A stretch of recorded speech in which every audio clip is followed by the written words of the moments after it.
inspiré bon nombre de fois pour créer des personnages, des mythes ou donner des raisons à des faits dans les mangas.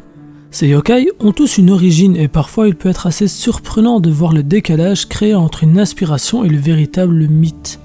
À travers cette série, laissez-moi vous conter l'histoire de ces yokai parfois décriés tels des divinités ou tels des monstres. Leurs légendes sont pour la plupart du temps bien plus glauques et sombres que l'image transmise par les mangas. Pour ce premier épisode, attardons-nous sur l'un des plus populaires, parfois divinité mineure, parfois démoniaque, le Tengu.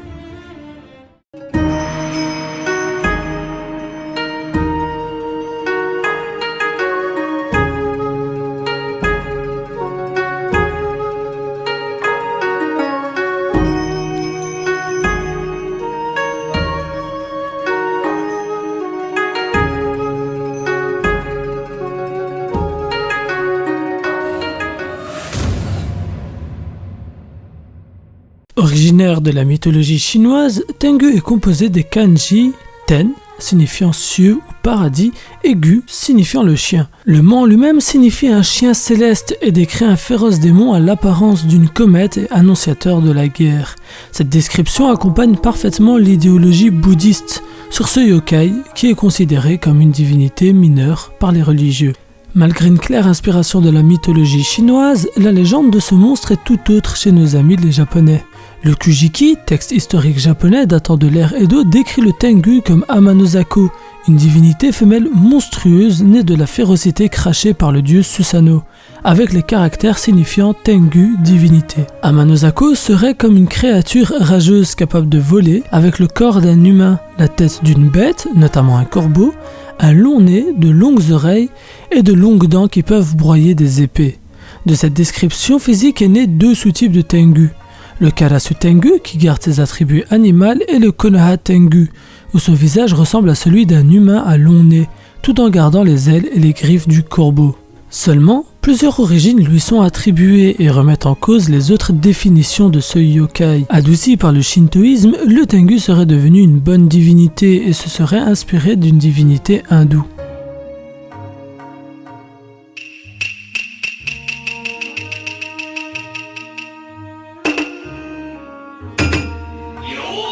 Plusieurs légendes et contes lui sont attribués, relatant de nouvelles origines, pouvoirs ou rôles à travers l'histoire. J'ai choisi de vous conter les mythes les plus intéressants du Tengu. De vils démons.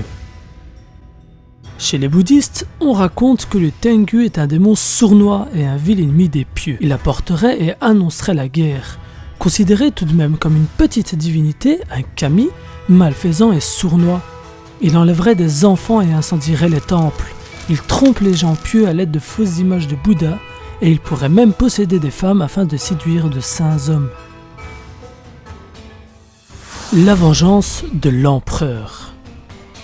Selon le Hogen Monogatari, un livre contant l'histoire de l'empereur Sutoku, l'empereur fut forcé par son père d'abandonner le trône et se lança dans la rébellion Hogen pour reprendre le pays à l'empereur Go-Shirakawa.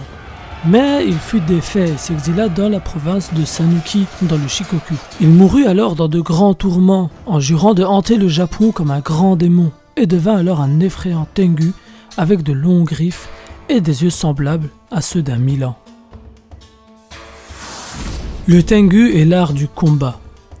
À travers le samouraï Minamoto no Yoshitsune, la légende du Tengu grandit. On octroya à ce yokai des capacités d'art martial et de combattant. Yoshitsune était un grand général durant les périodes Heian et Kamakura et fut le demi-frère de Minamoto no Yoritomo, le premier shogun de l'histoire du Japon à la naissance du Bakufu, donc du shogunat, en 1192, donc 1192.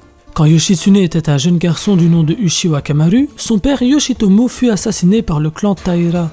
Taira no Kiyomori, à la tête des Taira, permit à l'enfant de survivre s'il s'exilait dans le temple du mont Kurama et devenait moine.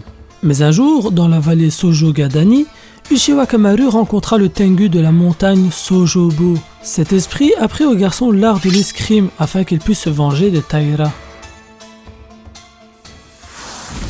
Un yokai protecteur.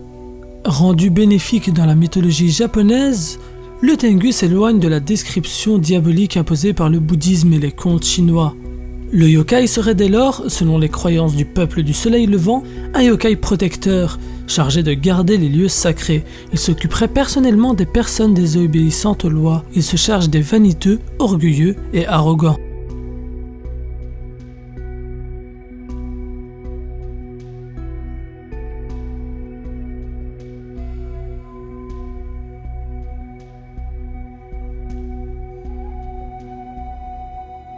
Si la vidéo vous a plu, n'hésitez pas à laisser le pouce bleu, vous abonner et surtout à partager un maximum la vidéo.